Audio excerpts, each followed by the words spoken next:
আরজি করে নিরাপত্তা রক্ষীদের যেরকম জিজ্ঞাসাবাদ সেরকমই কিন্তু তরুণী চিকিৎসকের গাড়ির চালককেও তলব করা হয়েছে। চিকিৎসকের গাড়ির চালককে তলব করা হয়েছে সিবিআই এর তরফ থেকে। আরো বিস্তারিত আপডেট দিতে পারবে অমিত এ বিষয়ে। অমিত, একেবারে দেখো, তরুণী সম্পর্কে আরো তথ্য পেতে চাইছেন তদন্তকারী অফিসারেরা।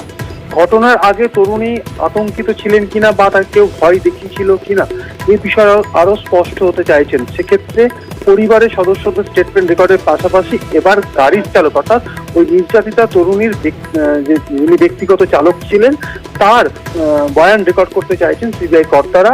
কারণ সিবিআই কর্তারা চাইছেন চালকের সঙ্গে কথা বলে তারা স্পষ্ট হতে চাইছেন যে তরুণী কোনোভাবে আতঙ্কিত ছিলেন কিনা ঘটনার আগে। এই কারণেই চালককে তলব করা হয়েছে আজকে, আমাদের সিবিআই সূত্রে খবর।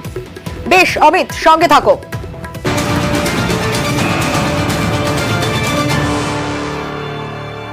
আর নজর রাখতেই হচ্ছে আরজি কর তদন্তে। নজরে রয়েছে সন্দীপ ঘোষের phone call details, message, WhatsApp, কার কার সঙ্গে কথা হয়েছে সন্দীপ ঘোষের।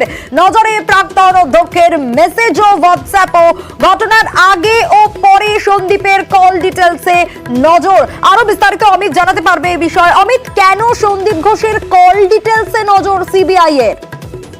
দেখো, এখন তদন্তের ক্ষেত্রে তাকে জিজ্ঞাসাবাদ করার পাশাপাশি ডিজিটাল এভিডেন্স অনেকটা গুরুত্ব এনে দেয় মামলা তদন্তে।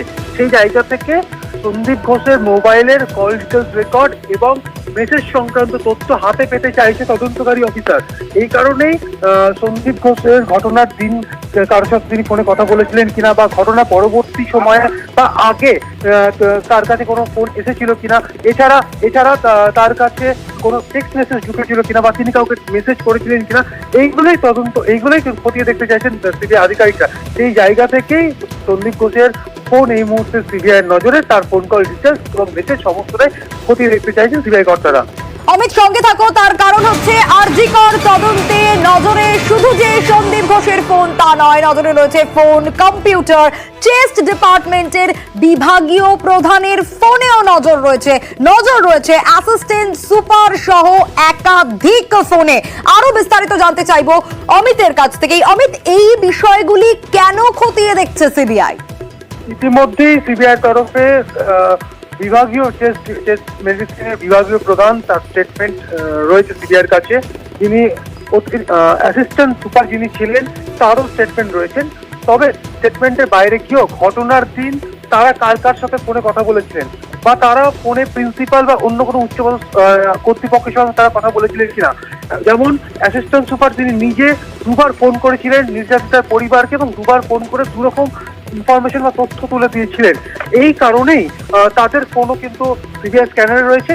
এছাড়া তারা ঘটনার পরবর্তী সময়ে তাদের ফোন থেকে কোনো মেসেজ ডিলিট করে দিচ্ছেন কিনা বা কোনো তথ্য মুছে ফেলেছেন কিনা সেই বিষয়টি জানার জন্যই ফরেন্সিক এক্সপার্টদের সাহায্য নিতে চাইছে। এই কারণে তাদের ফোন এবং আরো বেশ কিছু আধিকারিকদের ফোন যারা কর্তৃপক্ষ রয়েছেন আরজি কর মেডিকেল কলেজে তাদের ফোন ফরেন্সিক এক্সামিনেশনের জন্য পাঠানো হবে।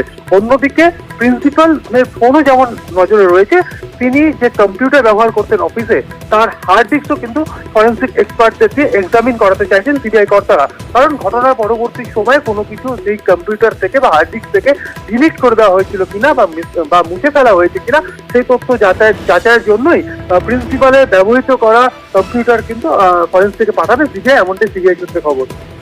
বেশ অমিত।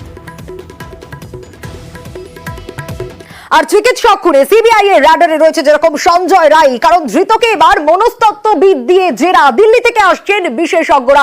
গতকালই আপনারা দেখেছিলেন একদিকে সঞ্জয় রায় পুলিশের এই 4th ব্যাটালিয়নের ব্যারাকে থাকতেন, সেখানে পৌঁছে গিয়েছিলেন, নানা প্রশ্ন উঠেছিল এবং ভবানীপুরের বাড়ি যেখানে সঞ্জয় রায়ের বাড়ি সেখানেও পৌঁছে গিয়েছিলেন। অন্যদিকে আবার সন্দীপ ঘোষ, তাকে লাগাতার জেরা করা হচ্ছে। শুক্রবার জেরা করা হয়েছে, শনিবার জেরা করা হয়েছে, আজ রবিবার, আজও জেরা করা হচ্ছে।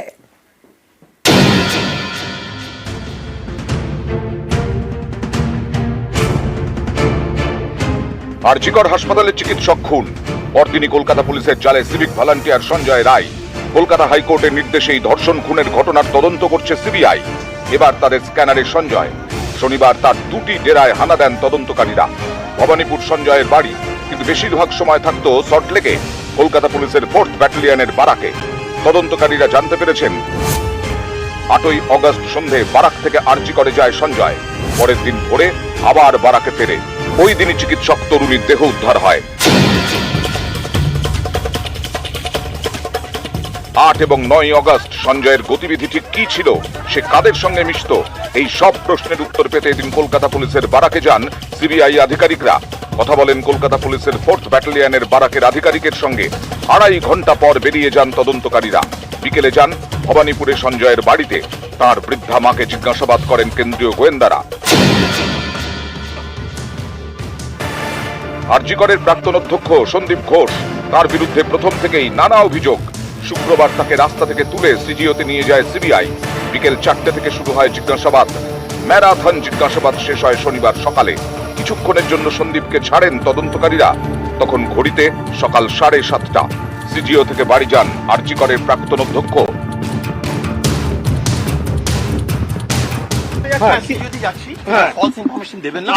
সিবিআই অ্যারেস্ট করেনি, প্রথম কথা।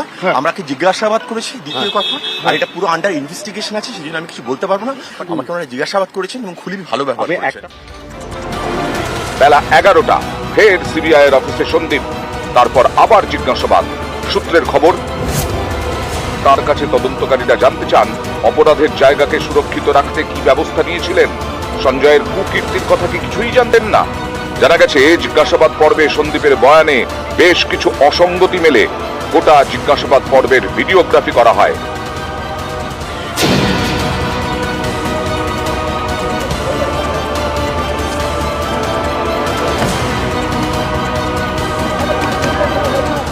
নিউজ 18 বাংলা।